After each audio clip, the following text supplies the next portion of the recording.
Hello and welcome to Power Apps Plus, where I'm going to show you how you can take your Canvas app formulas to the next level. In this video, I'm going to show you 3 key formulas that I find are really helpful when you want to add some extra performance to your application, or if you want to add a little bit of extra validation to your text inputs. Now, in a lot of the virtual mentoring sessions that I deal with, when we're working with Canvas apps, one common theme is how can I improve the performance of it? Well, if you are working with multiple records at a time or you're doing batch updates of records, one thing we can use is a ForAll. For example, let's say I have a table. This table has 3 columns, a name, the initial value, and a calculated value. Now let's say I want to make it so that for each one of these records, you can take the initial value and multiply it by whatever number we need to and apply it in the calculated value. Now I don't necessarily want to keep whatever that additional number is. I just want to make the calculation happen and patch it to my data source. Well, with the ForAll, we can do that. In our app here, we have this table here. So I have my CLL items, and you can see here, my calculated, my label, and then old values and my regular values. We're not going to be using old values in this video, but let's say I want to adjust all of the values that I have here. I want to multiply my value by 33 and then see what the output of the calculated value is. If I adjust the slider to give me a number and I hit calculate, it's going to go through and readjust the numbers for each one. Now, here is that formula. Really nice and simple. For each item, I want to patch the collection, and then I'm going to use the existing item and then set this new value. Now, if you're wondering what this as is, all that does is it allows you to set a specific name for a thing. So let's say you have a collection and you're trying to patch that collection, you can use an as to make a sort of temporary name. That way, if you need to use this record anywhere else, it doesn't get confused. Set and update context aren't formulas that you can apply within a ForAll loop. And that's where our next one is going to come in handy. The with function, all it does is it applies a sort of scope to a set of formulas. So let's take a look at that over here. All right, and let's go and play. Here's our with formula. There are 2 ways to achieve the current goal that I'm going to set up. The current goal of this part of this is I want to have a loan calculator, and I want to compare 2 different loans. Set the sliders, maybe see the values. Now, if I were to try to do this with variables, I might need a bunch of different ones. For each calculation, I might need multiple variables. I might need a variable for each of the interest rates, each of the loan amounts, and each of the years that are going along. However, using with,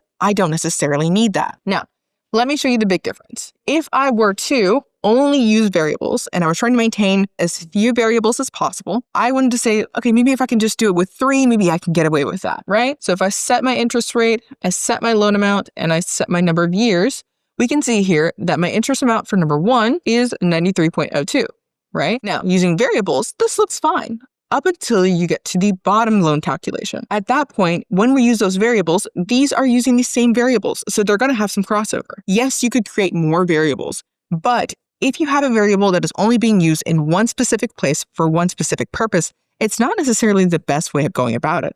The best way of going about it would truly be to have the with formula. So if I use my with formula instead of the variables for the second one, I can make this calculation as many times as I want. And I don't have to worry about this variable changing what the calculation is. So I know for loan calculation 1, it's $1,093.02. And for number 2, it's $1,293.23. Now, how can we apply with to a collection? For with in a collection, we can do something like this. Let's say for all of my different numbers, right?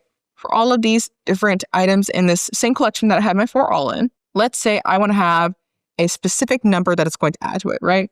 For each one of these, I want you to add 50 times whatever the value is. Now, in my with formula, I want you to show me what the loan interest would be if we have both of our loan calculations plus whatever that fixed value is. So I can see here, if I adjust my sliders on loan calculation 1 and on the number of years or the loan amount, this interest number is going to go up only for interest amount 1. And if I adjust number 2, it'll adjust all throughout here. Now, what does this look like in the actual formula? For these sliders, we're using a nested with. We're essentially saying with this first calculation and with this second calculation, give me an answer for what I'm looking for. So basically run this calculation for me and then format it out to what I want to see. In our gallery here, I have it looking like this. I have it saying, all right, with my annual rate of whatever the rate slider is at, divided by 8, divided by 100, my amount as the amount slider times 10,000.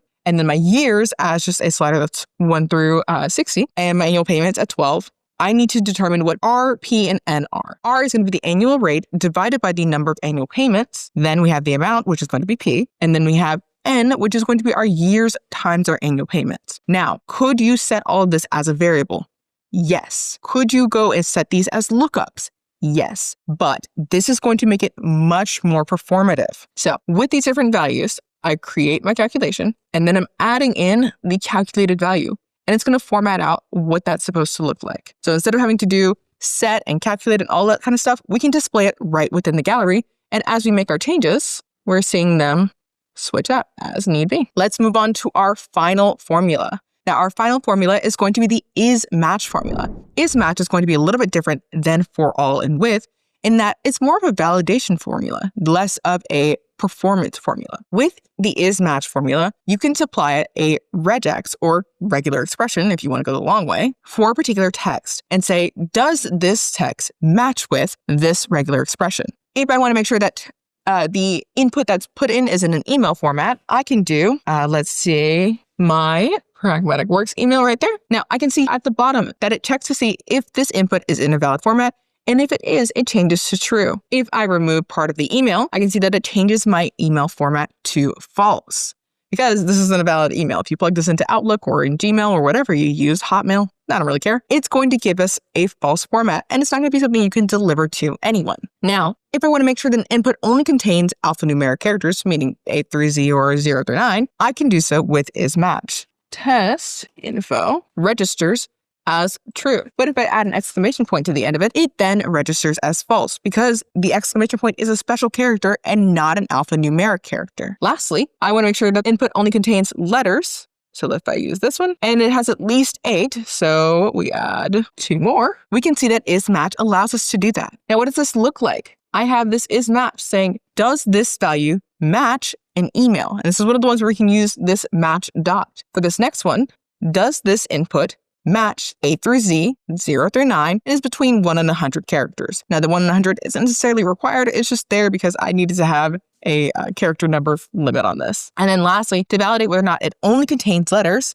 it has the following regex expressions: A through Z, capital A through capital Z, and then in curly brackets, 8 through 20. I only wanted to have at least 8 characters and a maximum of 20 characters. These formulas are going to help you improve the way that your app operates and add a little bit of validation to keep your data nice and clean. And if you want to see more videos like this, let me know it down below. Or if you have a favorite formula you would like to share, do so down below as well. Up to you. Anyways, my name is Ace, and I will see you guys in the next one where we will talk about group by, download, and the launch functions. Bye.